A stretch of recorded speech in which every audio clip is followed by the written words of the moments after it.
Start spreading the news. Is this the whole truth?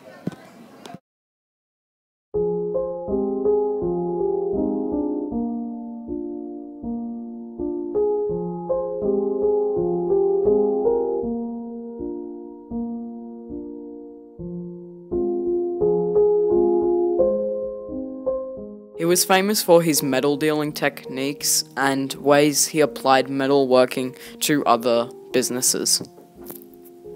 But from all this good came bad. Andrew Carnegie started to oppose union. Because of all this inequality in pay, there was a strike. People wanted 30% increase in their income. Andrew Carnegie opposed this even though his factory gains were up by 60%. Today, these problems are happening in India with inequalities in pay. In the top 100 richest people in the world, 7 of them are Indian. There may be many rich Indians, but many Indians live in slums and beg for money. These people are not trained. They have to work for hours and hours, and they get paid less than 50 rupees a day. This is Mukesh Ambani. He is the 1st richest man in India and the 4th richest man in the world. He owns Reliance Industries and is the CEO and chairman. Housing is also very different in India. Mukesh Ambani has a house that is valued at $1.8 billion. That is the most expensive house in the world. Mukesh Ambani, the India's billionaire industrialist, will soon move into his recently completed mansion in Mumbai. Antilla, Ambani's new house, is likely to be the world's most expensive residential home, as observed by the Forbes magazine.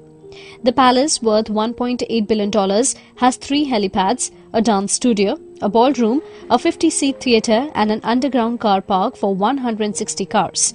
The 37,000 square metre home took 7 years to build.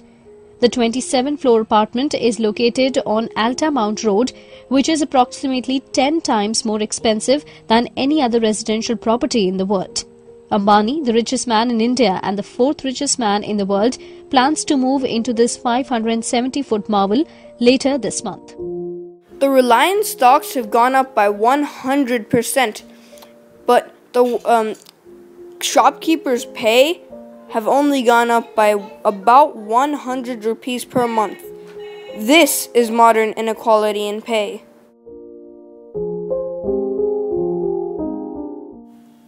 When Mukesh Ambani built this building, pay cuts were as much as 50 rupees per month. This is another example of inequality in pay.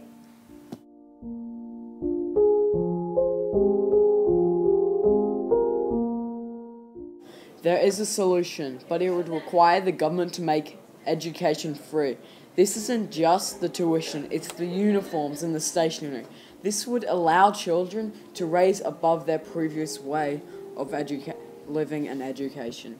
And there's also another solution, and that'll be raising the lowest possible income to a more sustainable and economic level. An organization that is helping this cause is Free Schools for India. This organization has made a school for underprivileged people who can't afford an education.